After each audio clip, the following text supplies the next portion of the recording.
If you have ever played this great game of GeoGuessr, I'm sure you're familiar with getting the United States of America and immediately being able to tell because of the double yellow in the road, or maybe American speed limit signs using the most awesome measurement system in the world, the imperial system.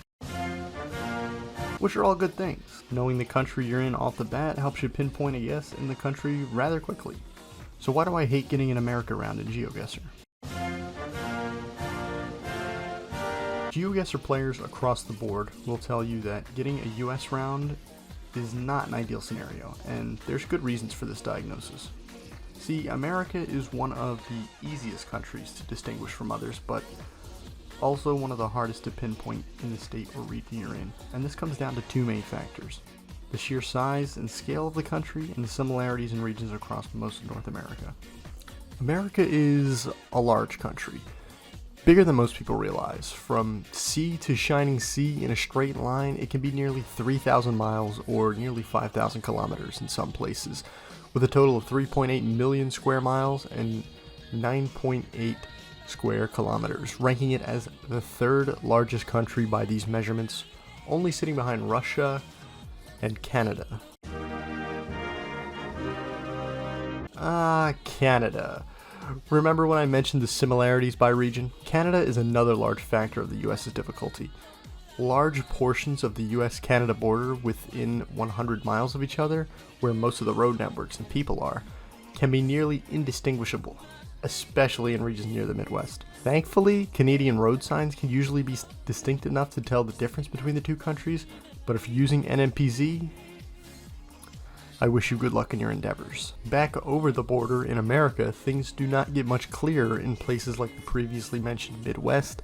Plains and farmland take up large swaths of the country, reaching all the way down into Tornado Alley and as far north as Calgary in Alberta. The sprawling plains take up around 18% of the total landmass of the US and are home to about 3% of the population, meaning that this place is very empty. You will see copy and pasted farmlands for miles and miles across this general area, making pinpointing a guess here nearly impossible without road signs, or, I don't know, if you live on a farm in Nebraska and you go, oh, that's my house. Other regions in this country that share similarities are Florida and Southern California, though I will admit, with a bit of knowledge pertaining to either one of them, this can be less of a nuisance when trying to decide between the two. Where it really gets fucked up is the East Coast. The East Coast, home to the most heavily populated corridor in the United States, the Northeast Megalopolis. This corridor is home to nearly 20% of the US population and includes the cities of Boston, New York, Philadelphia, Baltimore, and Washington, D.C. But I'm not going to be talking about pinpointing the cities themselves because that can be done rather easily. I'm going to be talking about the vast portions of suburban hell sprawl that are known as the average American suburb. A suburb is part of an American city that is not included in its city proper, but is included in its metropolitan area, and let me tell you, America is full of them. For some godforsaken reason, America as a collective country decided this is going to be the ideal layout for residential areas outside the city.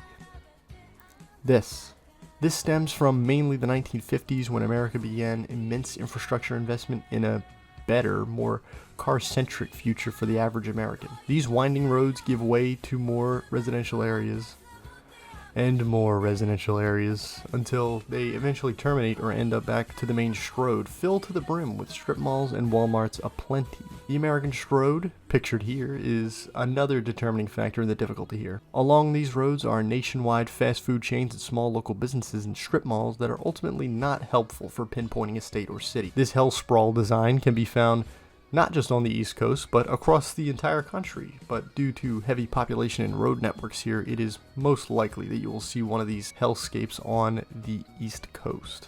Not to mention, the geography of East Coast states is incredibly similar from all the way down in the deep south, all the way up north in places like Massachusetts. This is because the East has large areas of deciduous forests and temperate climates, giving way to very similar plants and shrubs. This is a picture of middle of nowhere, Georgia, and this is a picture of middle of nowhere, Virginia. Do you see what I mean? So, whether you end up in a community with streets that wind and weave, ultimately going nowhere, or on a road winding through a forested area, pray to God you find a road sign, or you're pretty much fucked.